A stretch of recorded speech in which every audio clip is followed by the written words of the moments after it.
Shalom and welcome to People on the Path.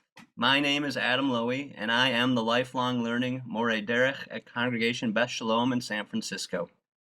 Each month, I will welcome dynamic guests to discuss, learn, and consider what it means to be on the path. How does an individual's choices impact their path? How do the various communities that an individual participates in change their lives forever? What unsuspecting moments became the powerful ones that inform personal and professional journeys? Where does one's relationship to their Jewish identity take surprising turns, and how does it spiritually manifest? I intend for the conversation to be intimate, unscripted, and informal. The possibilities and potential will be infinite. The directions, ways, and paths will be explored, discovered, and open. Let us please take a walk together on this month's People on the Path. As our audience knows, it's a tradition to check in with our senior rabbi, Rabbi Dan Ain, before I introduce our guests. So Rabbi Ain, always a pleasure when we get to this moment in our month. Thank you for joining me. How are you doing? I'm doing all right. I really love your People on the Path series. I think you've got a great guest to conclude the secular year with here. That should have a very interesting journey. And I also like that you've included now time travel as part of the People on the Path as you're joining us from 1998. Are you referring to my velour shirt? Well, the velour shirt, the whole staticky image going on there. It's very late 90s, which is appropriate as they reboot the Matrix. So I like that you're on point. How are you doing? Thank you. Today's guest, Rabbi, is guiding a series at Beth Shalom for us called Rejoice. I know you are a person who enjoys a good simcha. What does rejoice mean to you? Wow. Look at that. I think, wow, I gavalt. Good. You turned the tables on me. Good for you. Kol hakavod. It's the collar. I can't think of simcha without thinking of mishpacha. It's just not possible. And I think when I think about this long year that's coming to an end, I think about how in the worst and most difficult moments, what I did was I went and I hugged my children. And I just had Shabbat dinner with them or celebrated a birthday or Hanukkah or whatever it was. And so my rejoicing, I know it's different for everybody, but for me, my source of rejoicing over the past year has definitely been with my mishpacha. And what I love about what you've brought to Beth Shalom, and I hope that if people they just love you through your People on Your Path series, or they just loved you, hearing your conversations, I hope they come to some of your programs, because one of the new programs that you've built, in addition, we're going to hear about your guests program, but you've also brought a new program as we build these new portals for us to get into tradition and community. Yours, called Build, was a celebration of Havdalah, and it was a celebration of mishpacha and coming together of families, multi-generational.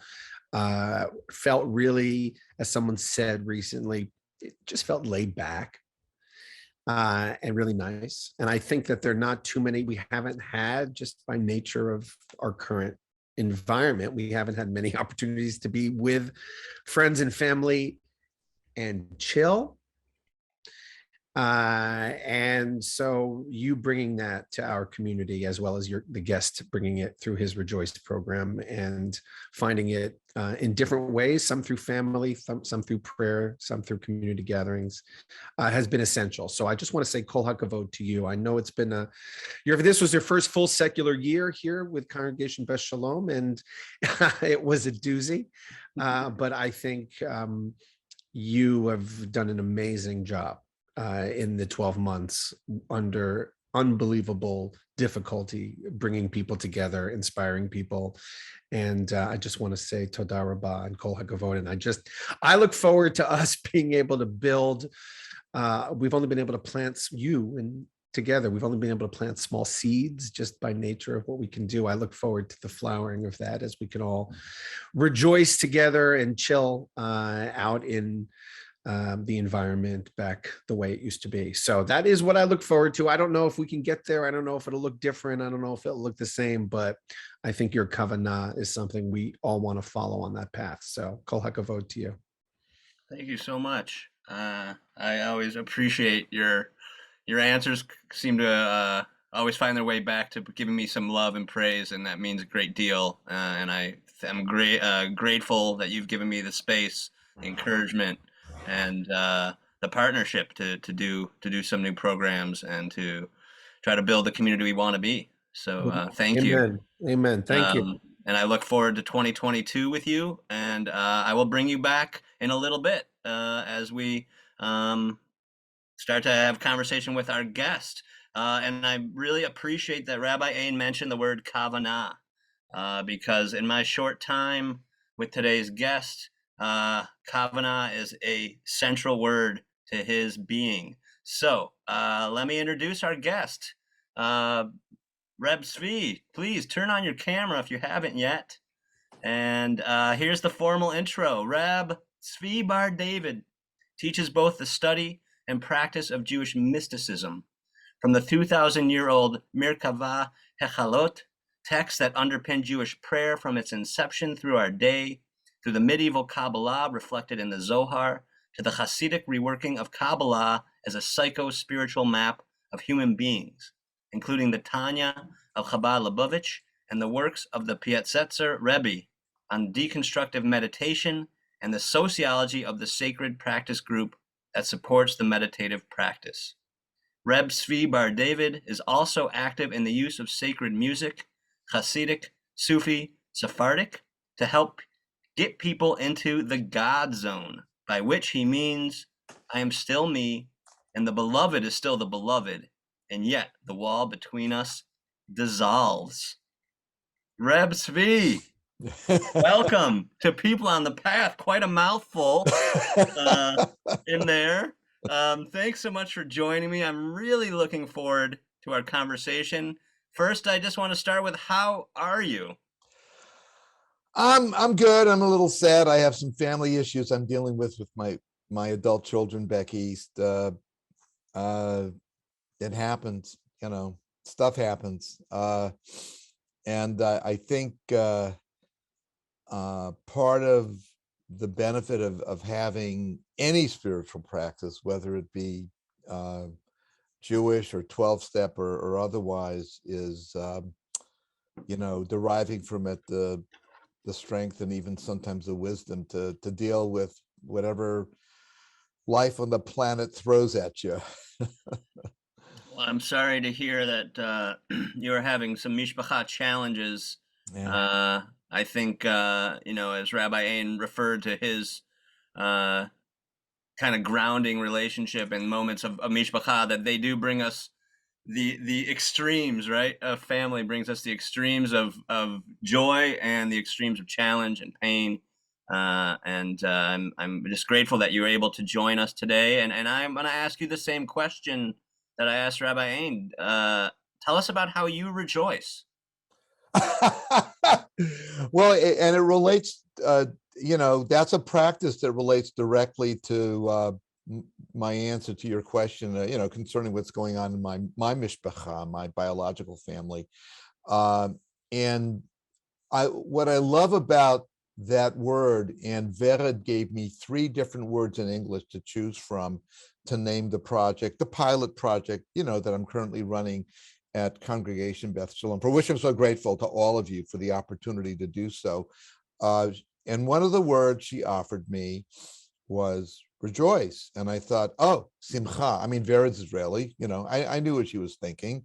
Simcha, right? Rejoice is simcha. And whenever I think of the word simcha, I think of the phrase, I'm not exactly sure from where, probably from Psalms, Ivdu et Hashem b'simcha, serve God with joy, and I say joy and love. And that's a practice.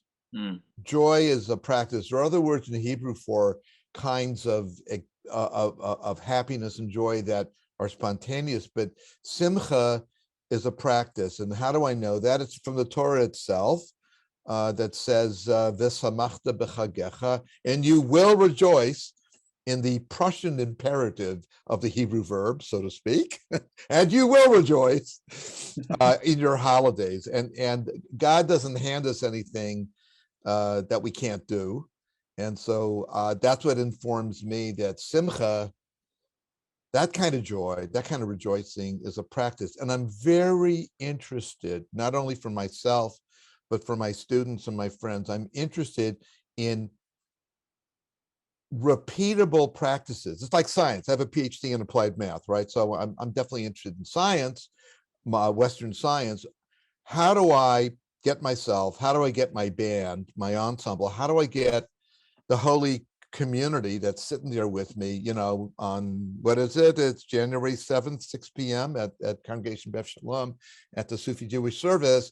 How do I help get everybody in the room into the God zone? Well, it's a practice, there are practices, plural, for getting into the God zone. And simcha is one of those practices. I'm very interested in practices, not just a theory. I read the books. Thank God, God's given me the ability to read Hebrew and even Aramaic occasionally pretty well. But, that's a high barrier to entry from 99% of the Jewish population in the country. But music, everybody responds to music, responds pretty well. I love that you are very clearly pointing out that we are basically commanded to find some joy Amen. throughout the year at multiple times. And I just want to say that, again, you and I have only met pretty recently. And I just have to say, in my short time of sharing experience with you, I've quickly come to admire your ability to be present and in the moment. As a facilitator, it's not always easy to be present.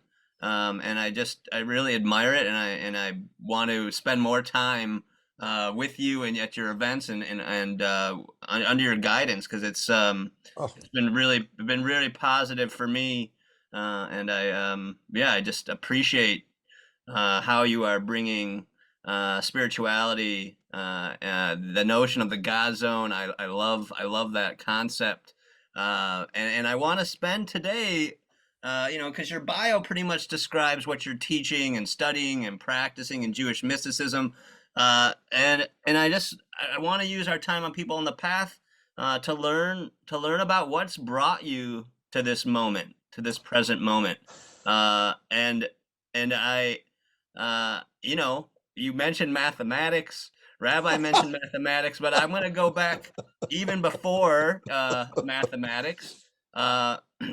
Can you tell us a little bit about your childhood? You mentioned family on the East Coast. So are you an East Coaster for originally? Tell us a little bit where you grew up and what life was like for you.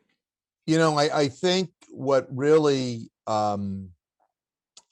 influenced my upbringing is the fact that both of my parents are from Eastern Europe, and I'm the product of a mixed marriage. Let me explain. My mother's name is Jenny Yafa Bat Harav Katriel Umalka. Her father's name was Rabbi Katriel Gross, full-born ordained rabbi, ordained in the Vizhnitzer sect of Hasidism. And the Vizhnitzers were very notable for their music. And my mother was born in a little town of 15,000 people, half Jewish or more, in what is now Western Ukraine, a province, an oblast called Zakarpattia, next to the Carpathian Mountains, right up next to Hungary, Romania. What am I missing? Slovakia, right in that corner of the world. It was one of the heartlands of Hasidus, right? And my mother would tell me stories of how her father's Hasidim, would come to the house on Shabbos, his Talmidim and Hasidim, and they would sing Nigunim, and how she, when she got to be a little bit too old, they wouldn't let her sing Kol Isha, right? Because they really, it was their way. They didn't want to hear a woman's voice. And my mother had a beautiful voice. And either biologically, because I'm my mother's son, or for other reasons, I have a fairly good baritone voice. And I inherited from both my mother and my father a love of music in general, Jewish music in particular. My father had not a bad voice, and he loved chazanut, in Yiddish, chazanut. He loved cantorial music. And the greatest gift of love that I could give him would be on his birthday to buy him a record of, Yesela Rosenblatt or, a Moshe Kasavitsky, or even Hasidic music. He would accept that. So they both, the house was just full of Jewish music all the time. So the mixed marriage. So she was the daughter of a Hasidic Rebbe, Reb Katriel Gross, and she ran away from it. That's a whole nother story. But it's what saved her life. Her family died in the Holocaust. So yes, I'm second generation. My father was born in Vilna to modern Orthodox parents, right? Mitnagdim, modern Orthodox Jews, went to basically a modern Orthodox yeshiva where they taught Polish history and Hebrew. Very well-educated Jew, went on to become an electrician. And this is important because my father walked both sides of the street. So I grew up knowing there is no contradiction between science and religion. Because he had, in American terms, the equivalent of 3/4 of a bachelor's degree in electrical engineering, because electrician training in Europe is much more theoretical as well as practical than in America. So he had a very theoretical training in mathematics. And on Tuesday nights, he'd talk about Ohm's law and resistance and voltage. And on Shabbos afternoon, he'd teach me Pirkei Avot, which he knew. So I grew up knowing that there was no contradiction between science and religion because my father embodied it. It was a misnagid. One day I asked him, it was, I think, Thanksgiving, which for us was a yontif, Iber Kippah, say Kiddush, really, on Thanksgiving. And we were drinking cognac and smoking cigars in the back, when it was okay to smoke cigars, in the backyard of our house in West Los Angeles. Said, Dad, how come you married a chassid? Well, that's a complicated story, and the Holocaust has something to do with it, because he's a misnagid, and under normal circumstances, misnagdish Jews, like Litvaks, would have nothing to do with Hasidim.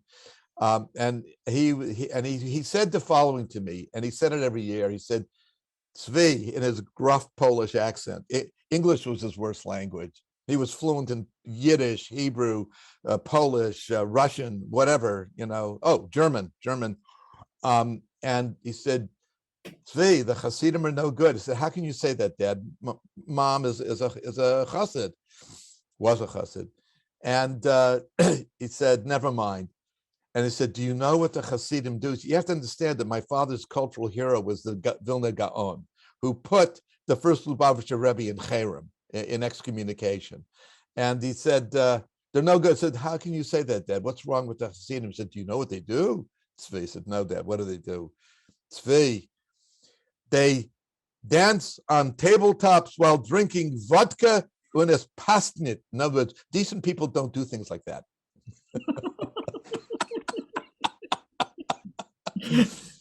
All right, so clearly you would have to have been very intentional to not be full of Jewish identity based on your upbringing, based on what sounds to be some very clear foundational beliefs from your parental units.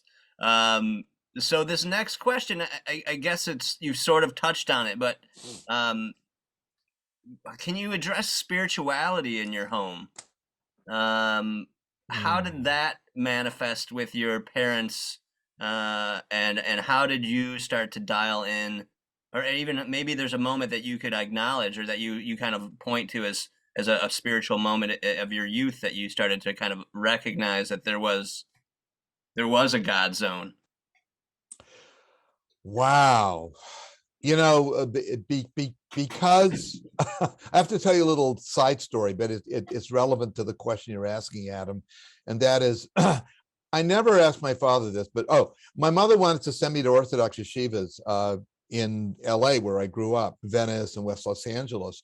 And my father wouldn't have it. And we didn't belong to Orthodox synagogues. In fact, I grew up in conservative synagogues from the age of 3 to the, till I went to college at UCLA. And yet half the Shabbases of the month, my father would drop my mother off at our conservative synagogue at Dat Shalom in West Los Angeles, and we go off to some Orthodox shul where he didn't pay dues, but they had better chazanim, and so I grew up totally comfortable in Orthodox shuls as well as conservative synagogues, and I think this was my way of God, of my father saying to God, I'm not happy with you for the Holocaust. I'm not happy with you, God, for killing my entire family. So I'm not going to raise my children in Orthodox shuls. I'll raise my children in a conservative synagogue, right? I'm convinced of it. Never asked them. And they never talked about God. The overall, the dominant energy that came out of my parents was an utter love of Jewish peoplehood. We were Jews from our toenails to the top of our heads. My parents kept kosher. We went to shul Friday night. We went to shul Shabbos morning. We had people over for Shabbos dinner. And we'd say God in Hebrew, but we never talked theology. We never talked about God. And that was a problem for me, because when I got to be, I don't know, bar mitzvah plus or minus 2 years, where I was actually taking the service seriously and reading the Silverman prayer book, which, as you probably know, was a conservative prayer book for decades in the 50s and the 60s. And I'd read the English, and because my Hebrew wasn't good enough yet, right? I mean, I could read Hebrew phonetically, but I didn't understand it. So I'd read the English, and I didn't like what I was reading. And no one told me to do it. But what I started doing, and this is a turning point, this is an important spiritual turning point. I began doing what I now understand to be midrash on the fly, on the text in English. I would rework the text so that in my mind, it would be something I could say. And I never had a problem singing the Hebrew, never. It's like I would just go to some other place and sing the Hebrew. And indeed, I was a junior cantor. The cantor was doing talent scouting in my shul, and I loved leading services for the adults between the ages of 13 and 18. He trained us in everything. So I never had a problem singing the service as a congregant or leading the service, as a Baal Tefillah, as a service leader. But the words gave me a lot of trouble. And so I sort of independently invented drash of, that the Dalet in Pardes, the D letter in Pardes, the 4 ways of understanding text. And that stayed with me my entire life. And indeed, I have students who come to me today in, the various classes I teach on Tanya and structures of Jewish consciousness at Beth Shalom, Shabbos afternoons, and so on and so forth. And they say, but the Torah says it. Don't worry about what the Torah says. What do you think? How do you read yourself in and out of the text right now today? Drash, midrash. What's your midrash? So who were you when you started to kind of delve into this midrash around your bar mitzvah? Who were you sharing it with others? How is it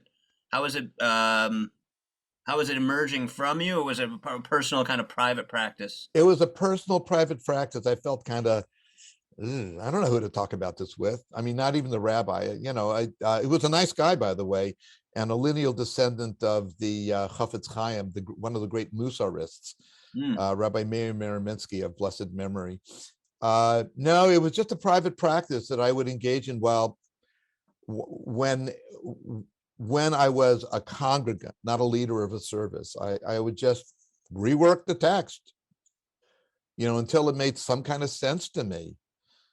There's an important thing that happened to me when I was like a grad school, and I was visiting my folks in LA, and I schlepped my mother to Rabbi Harold Schulweiss's shul in the San Fernando Valley Beth Shalom, and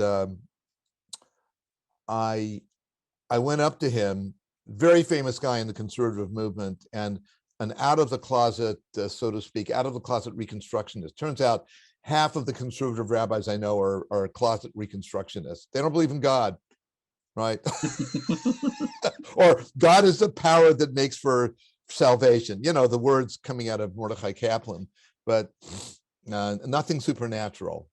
And I said to Shulweiss at Kiddush, I said, I must have been in my early 20s, and I said, I don't believe what I'm saying. I can't say it. And he whispered in my ear, a lot of the times I can't either. And this is the rabbi of a 1,500 family synagogue. I mean, he was willing to be honest with me. And I felt validated, but that took until I was 22. Yeah. 21. Yeah.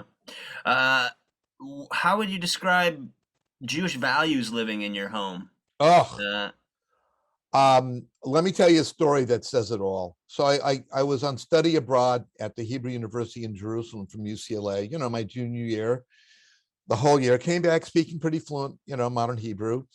And I was only home for a month before I drove or flew up to Berkeley to do my senior year in math at UC Berkeley.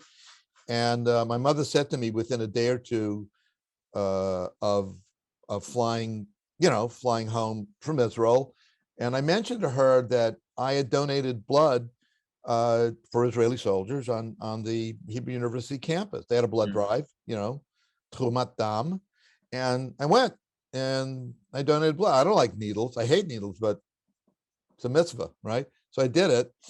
And I told my mother the story. Well, she gave me a look. This is a woman who's 4'11", whose emotional aura was that of an 8-foot tall person. My mother. And she said to me, Mrs. Shraga is dying of cancer. She needs a blood transfusion. Go right now and donate blood. I said, Captain. And I did. I mean, those are my family's values. You do the right thing. You just do the right thing. Yeah. And how have you taken those values with you into your adult life? For a lot of reasons, both for joy, simcha, for mental health, and because it's my value system, the value system I got from both my parents. I went into, before becoming a rabbi, I was doing a lot of chaplaincy work, first as a volunteer chaplain. That was the service that really appealed to me. And I started out doing volunteer Jewish chaplaincy work at Stanford, at Stanford University Hospital, at the medical school in Palo Alto.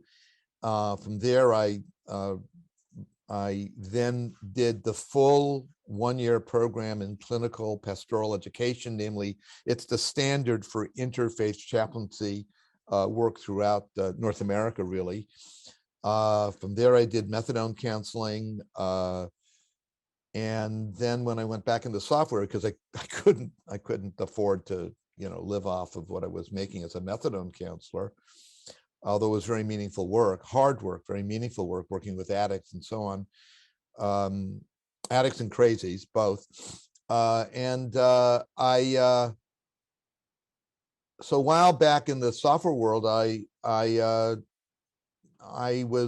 volunteered. I got involved volunteering in the California state prison system and spent 7 years on and off working with everybody, not just Jews, at Vacaville State Prison, which is or was the central medical facility for incarcerated men in the 35 campus California state prison system. And I did that for on and off for 7 years. And I saw a couple of guys graduate who I'm still friends with, they got out, right? Amazing. And it was amazing work. It was almost every time that I left the guard shack and walked out to the parking lot to get my car, I'd cry and say, thank you, God, for the opportunity to really be of service, where it really is making a difference, really making a difference. All right, so let's peel back. That was a lot of different jobs you've held, a lot of different things, a lot of different service that you've done. So just give us a little bit of a time frame. When did you land in the Bay Area for grad school at Berkeley? Yeah. Did my senior year in 69, 70, went to grad school basically throughout the 70s, took a hiatus to work at Lockheed as basically a programmer, applied mathematician down in Sunnyvale. While in absentia, finished up my PhD in applied math, yes, having to do with satellite tracking, blah, blah, blah.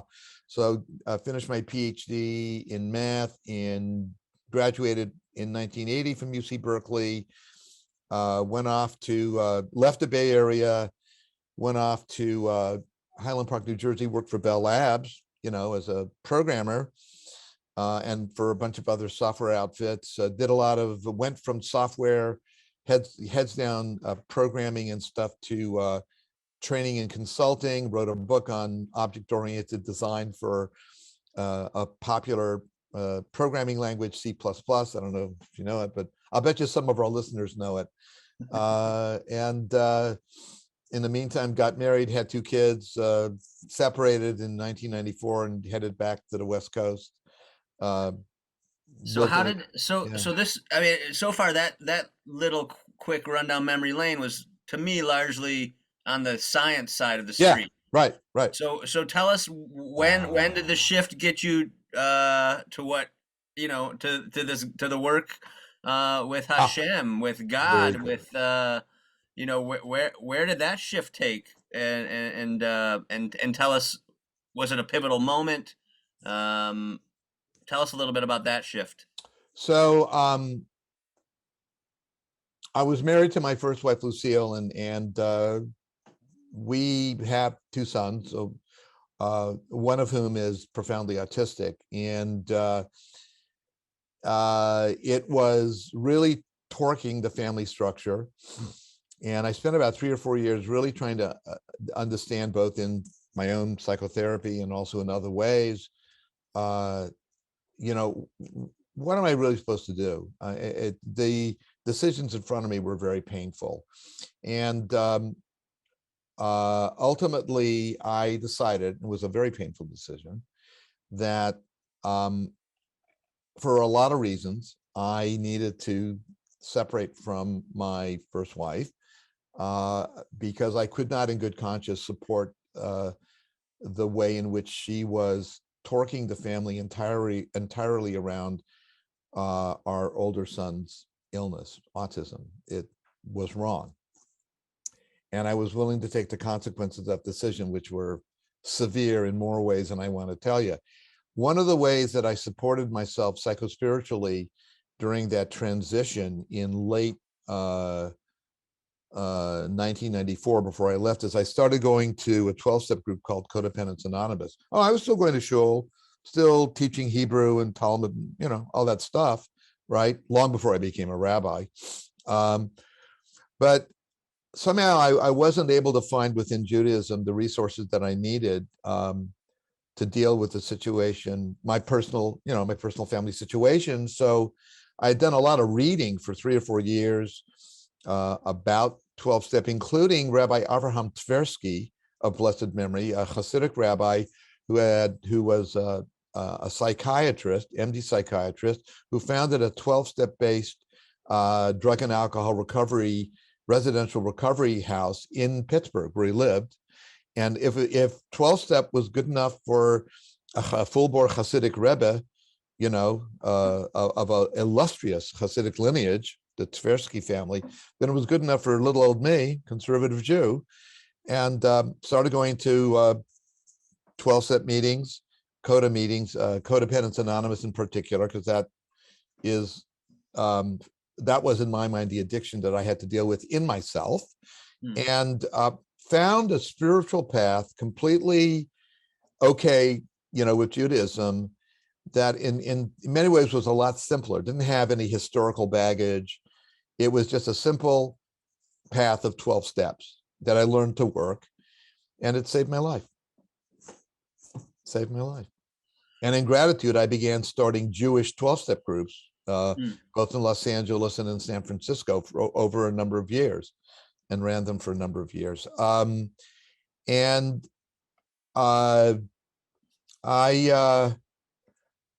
in a crazy kind of way,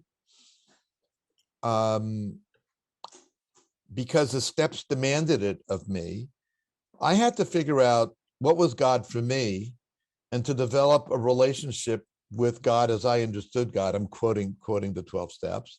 With God as I understood God, asking only, I'm quoting the 11th step, my favorite, asking only for a knowledge of what's God's will for me, not my ex-wife or my children. What is God's will for me? And to give me the courage and the power to carry it out. Mm. And that became the core of my life for a long time, and continued to go to meetings for 20 years, not currently going to meetings, but every so often when I feel the need for a refresher, I'll start going to CODA meetings again.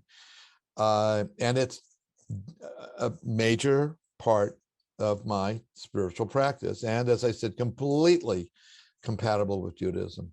Mm. Well, That was a turning point. That was a turning point. Tzvi, I really appreciate your openness. You're sharing a great deal of personal pivots that were those influential moments that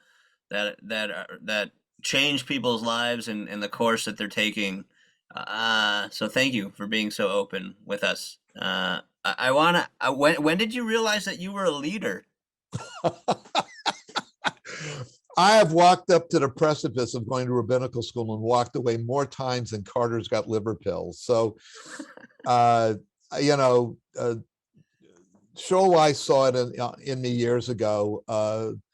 I can tell you a million stories, and yet something within me said, go get the PhD in math, go get a career in math, go do this, go do that, go do the other thing, but don't go to rabbinical school. I think the thing that ostensibly kept me out of the conservative rabbinical school was the requirement to live a completely and totally shomer mitzvot life, and I wasn't ready to do that.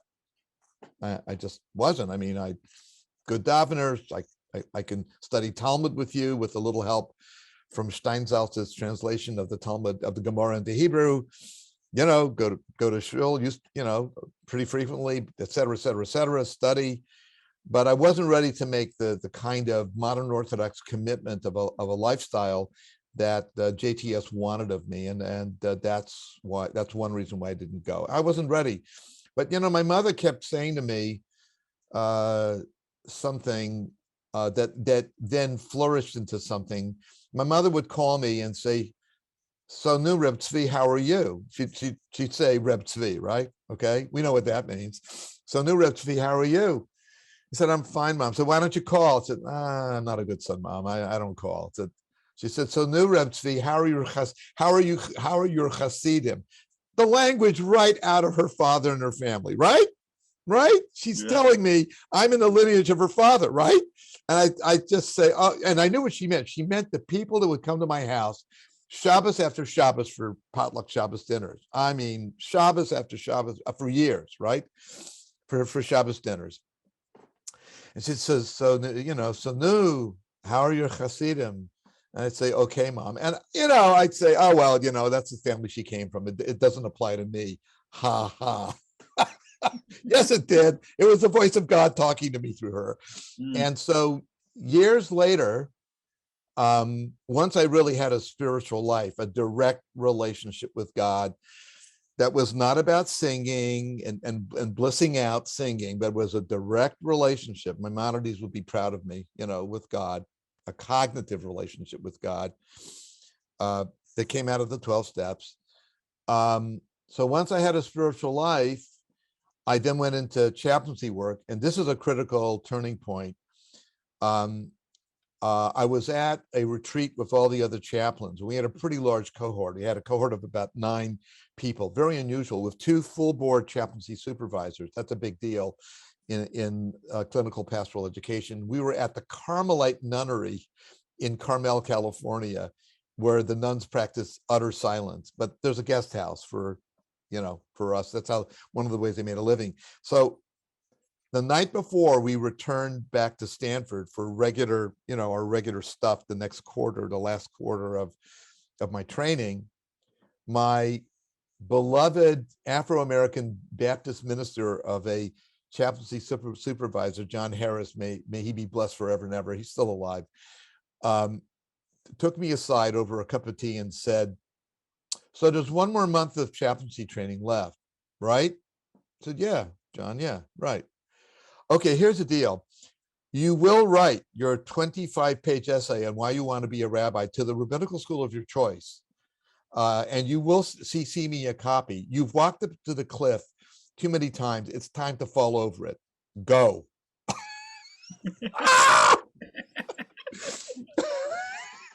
So, God talking to me through my chaplaincy supervisor. And I did.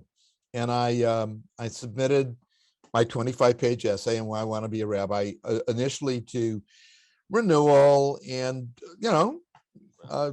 got in and was there for a better part of a year, left because they weren't structured enough. And I just needed more structure. So I applied to the Academy for the Jewish Religion in Los Angeles, a relatively new school that I knew about because some of my buddies had founded it, like Rabbi Steve Robbins, who was my Hillel rabbi, just a few years older than me at UC Berkeley, lived in LA, one of the co-founders of AJR in Los Angeles.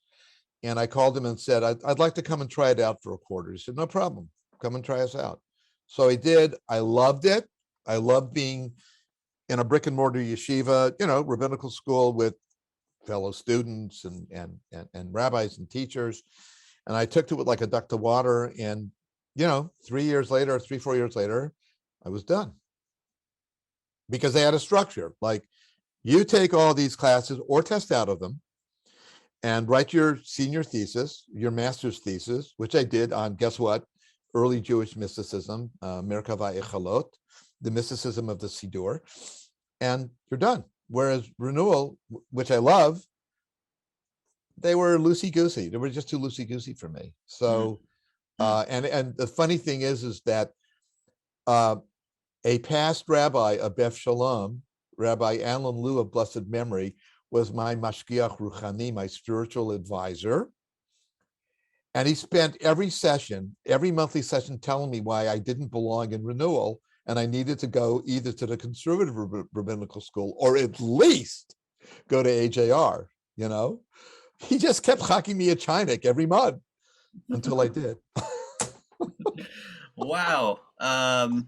Amazing. So perfect segue for us to bring in Rabbi Ain, because I know Rabbi Ain has been sitting with his camera off, taking all this in. Rabbi Ain, come on in. And please. Hello. Hello. All right. Well, this is, it's just been, I think I knew when you gave me the time parameters that you were going to blow past them with this gentleman. So I have 3 questions and they're all really the same question, which should be no surprise to you. I'm trying to figure out which one. You were just addressing this one. So I have this happen to me as a rabbi, probably not a surprise to you, where someone is in a 12-step program and they get stuck on step 3, which you talked about a little bit already. So I guess if anybody's listening who might be stuck on step 3, and how did you, when working with addicts and other people who, whether it's I've narcissistic injury, there are a lot of codependency, there are a lot of these issues where I think 12 steps is helpful. So but I do come up against this thing where people say to me, and of course it's funny because I'm the rabbi, like, how do I get past step 3? So I'm just curious, how do you approach that? And in a certain way, it's about getting into the God zone, but let me frame it that way on my first time asking it. So Reb Dan, permit me to just summarize the first 3 steps. I can't, God can. I can't get rid of my addiction, my sickness by myself.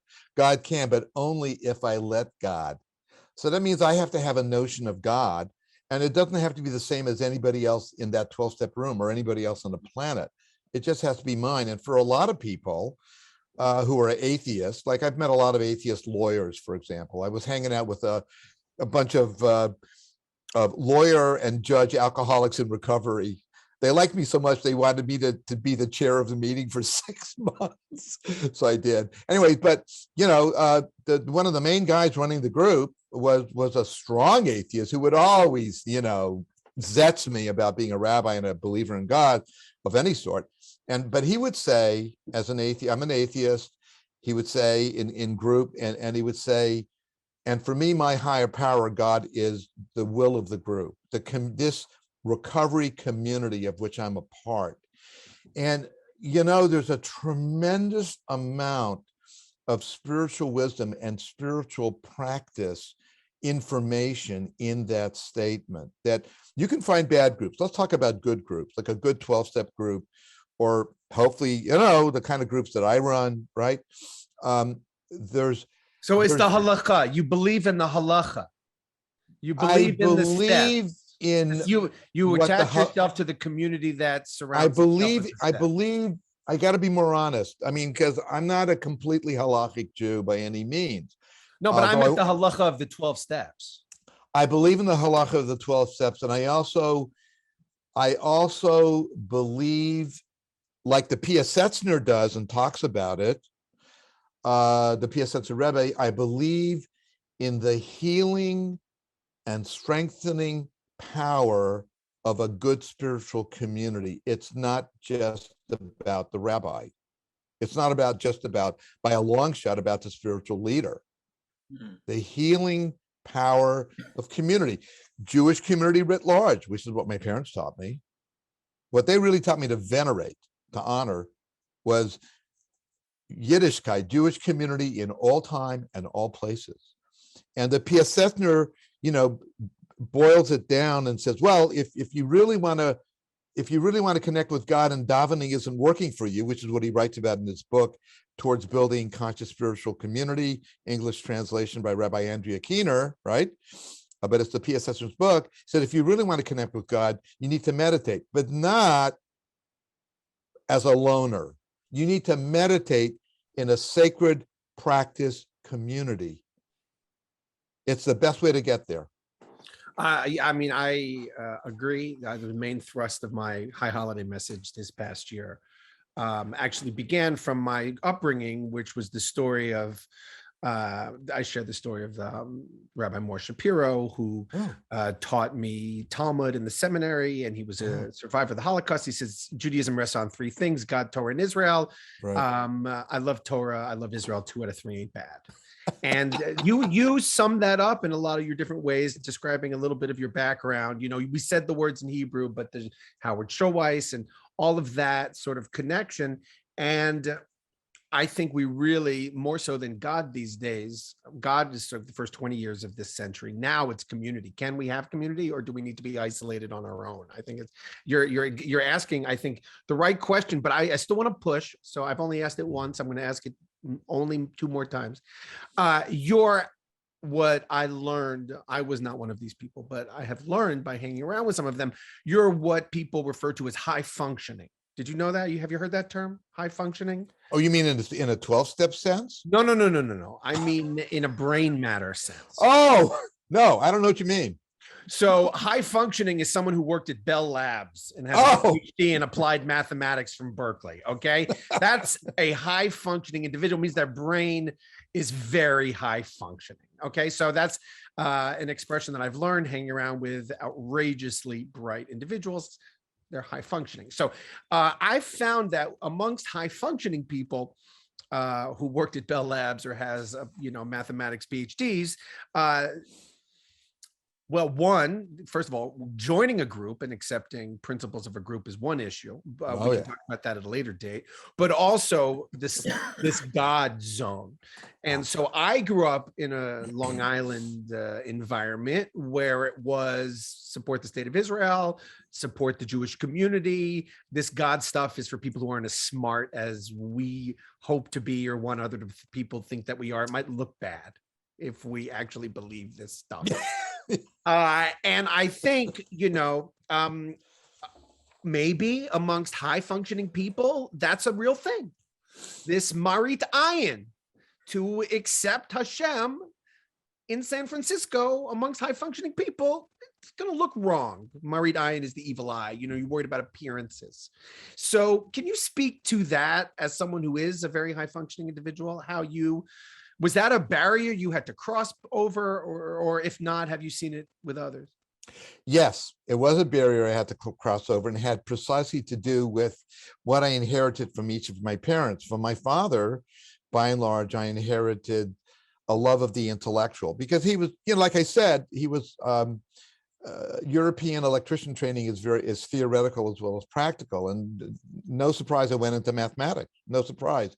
On the other hand, my mother, you know, came from the heart. She came from Hasidus. I mean, even though she ran away from it, you know, you could take the girl out of Chassid land, but you can't take the Chassid out of the girl. You just can't. My mother was a Chassid into her bone marrow, and she bequeathed that to me. That love of ecstatic song and dance. I know I got it from her. So, and I represent the voice that she was not able to sing with in her parents' house.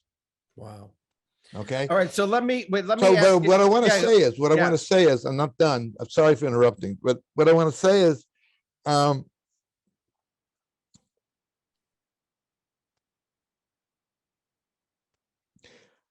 what I learned in 1994, when I was faced with that big dilemma, do I stay or leave, from my first family, my first marriage, huge dilemma, painful dilemma, is that the answer was not going to come from my head, and that I had to grow my heart. That whereas I had walked my father's path, the Maimonidean rational path, the path of the rational intellect, for 45 years, it wasn't going to take me the rest of my life. It wasn't going to take me where I needed to get to. And I had to begin to walk the path of the heart.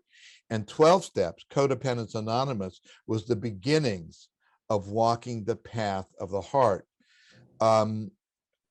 That's beautifully said. Can I ask you one follow? This is my third phrasing, because by the way, each time I've asked the question, we've gotten further to it. So Please. This last time I want to ask the question is, a lot of our community, a lot of our congregants, a lot of the Bay Area has two of your dads as parents. Yeah.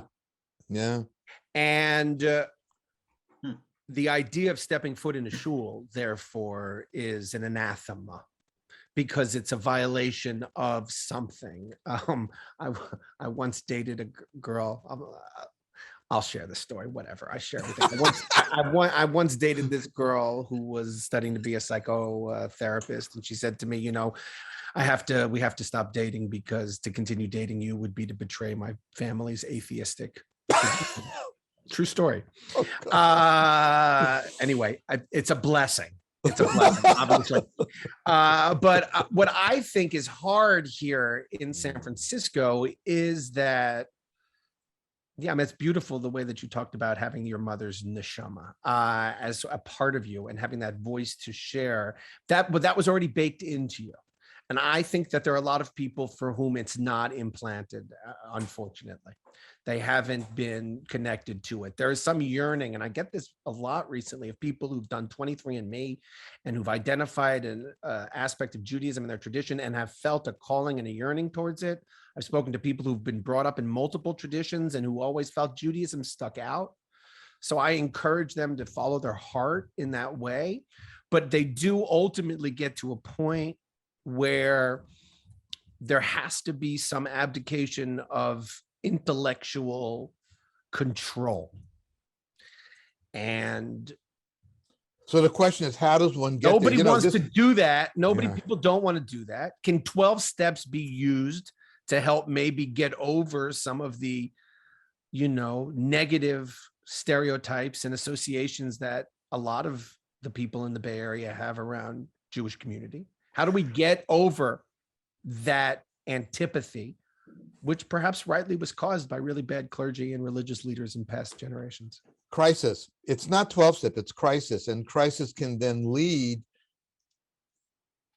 to spiritual death or real death, or it could lead to So spiritual growth. basically, I just have to wait around for someone to have a crisis. Is that's it? Yeah, I can't It's really. I can't there's nudge them towards the God zone without a crisis. people don't change easily. I know I don't change easily. My son Zach doesn't change easily. No one changes easily. We're all in. I mean, this comes right out of my ex-wife's family therapy books. Family systems tend towards homeostasis. They tend to want to keep things more or less the way they are, right? No change, no change. And crisis is dangerous because it could lead to damage or death. Crisis is also an opportunity because it could lead towards change. And what I've seen, and certainly doing the work I've done in the prison system, is that there are guys who just shrivel up and emotionally, psychospiritually die in the prison. They're just sort of walking zombies. And then there are guys who've had that moment of tshuva, that moment of turning, and they want to come to the Jewish chaplaincy, whether they're Jewish or not, because they have a spiritual hunger. They want some help. They want some guidance. They want a teacher, a community to go do it. And after 7 years in a prison, I realized I had to take my show out on the road and deal with so-called normal people who frankly are no different than the guys on the inside, but by the grace of God, there go I. So I've thought a lot, Rabbi Dan, about the very issue you're talking about, which is, but maybe not as much as you actually. And you're giving me some new insights. It's kind of like it was the same mission. I related to your mission. I mean, when I was ordained in 2008, I've been on the mission for the past 13 years. I mean, I get you. Yeah. So that's, and by the way, so that's the end of my questions. But let me mention otherwise Adam is going to be. No, let me just mention something before we go on, and then, I'll let you guys add it. But this idea just bubbled up for whatever it's worth. And that is, maybe either teaching by myself or with the three of us, teaching a course with the title of Judaism for Atheists and Intellectuals. No, I think that's right. But the problem is, the atheists and the intellectuals wouldn't come to it. So we'd have to name it something differently. That's my experience. My experience is a lot around marketing, because how do you get a message into someone who just not open to hearing that message? How do you get it into their ear? So yeah, I would love to discuss that with you. And I want to thank you for piloting this program with us, because I think both Adam and I and Rabbi Russell and Vered and our board feel like we need to resonate with that heart space that you're talking about. That, I don't want to go too far with the analogy, but we are more captive now in 2021 than we were in 2019. We do look a little bit more like some of those constituencies that you've dealt with, isolated and locked down. And if we're trying to solve that lockdown with only our intellect, well, maybe we'll just run in place for a long time. And I'm going to leave it at that. And I want to thank you again for everything that you continue to seed in our community. And I hope more people listen to you and begin to participate in this new community that you're building inside of ours. So thank you. Thank you, Reb Dan. Thank you. And you, Adam. Thank you. Rabbi Ain, thank you. I think, we could go on and on. Reb Tsvi, you have so much wisdom to share. And I just, again, that to me, there's this sense of almost a revelation. You're just revealing your experience, right? And you speak it in a way that it's 100% truth for you. And to me, that's what this is about, right? And that you've connected through your experiences, through crisis, through challenge, through pivots. You've figured out a way to connect your brain with your heart. And I'm going to go so far as also to your body. I've watched you in our interactions. We both have these physical, we do physical things. And I agree. I think that there's this, that's to me is the greatest challenge, right? As to how to create some sort of a balance between your mind, heart, and your physical. And I just grateful for you entering the community. It's not new. You've entered this community long ago, but for me, it's new. And I really appreciate what you are bringing.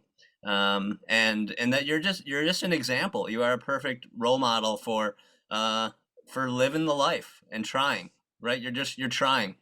You're trying to make meaning. You're trying to do your parents proud, and you're trying to find your presence. And I'm just so grateful that we've had this time with you today. I'm gonna jump us into the speed round of questions, and I ask most guests most of these questions. It veers slightly depending on the guest, but here we go.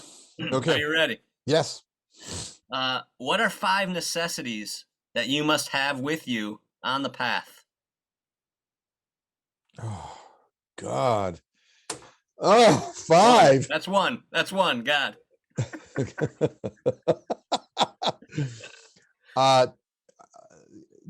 God, an openness to being taught, an openness to learning from others, a community to act as a container in which to do that learning and growing.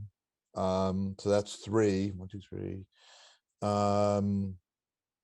Oh, ecstatic music. That's 4. Oh, and good food. Beautiful. So yeah, we didn't really get into music so much, but I'm glad that you just brought up ecstatic music. Yeah. What album would you take with you? You mentioned buying albums for your father on his birthday. What album would you take with you on the path? And if you need to, we can date ourselves a little bit. If you need to bring a 90-minute tape with 45-minute sides, you can have multiple albums, one on each side.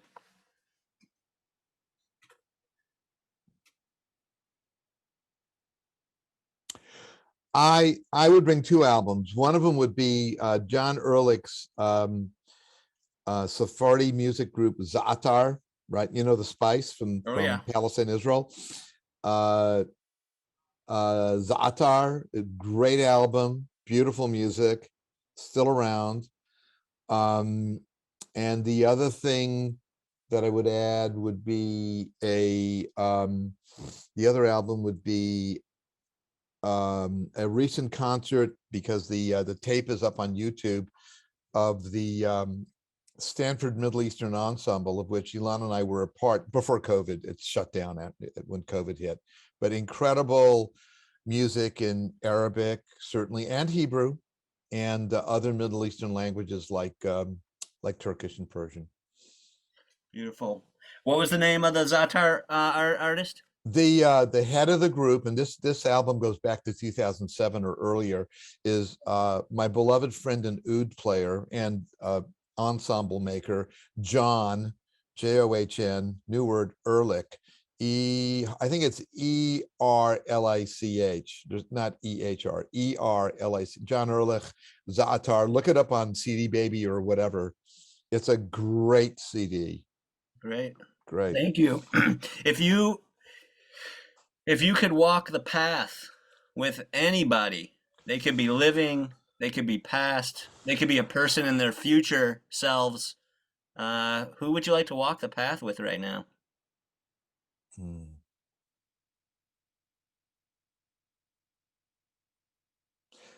With the person I am walking the path with, my wife, Ilana Bar-David. I couldn't be doing this without her. Couldn't do it. Reb Tsvi, final question. Woo. What do you see ahead of you on the path? Honestly, I would like this pilot to become a regular part of what Congregation Beth Shalom has to offer, both in terms of the ecstatic music, the Friday night services, and in terms of study and meditation. And the challenge is growth, as Rabbi Dan Ain sort of talked about, marketing, and I could really use some help, and I'm reaching out to you and to your wife Shira and to Rabbi Amanda Russell and to Rabbi Dan Ain in getting somehow, how do I get the word out? How do we get the word out? It's certainly about the music, the Sufi Jewish services, to people younger than me. I need help getting the word out, and I'm going to just put myself out here right now. If you ever need me to come into a classroom or an event and do a little 5-minute sample, call me. Whatever it takes to get the word out to Generation X or Z or Y or W or Omicron or whatever the hell it is, I'm there. Call on me. Okay. So take this chance. Give us a little PSA on Rejoice. We have a lot of Rejoice still ahead of us on our calendar in this pilot program. So take this moment to finish off with a little PSAs. What do people need to know about Rejoice, and give us some concrete times to come be with you?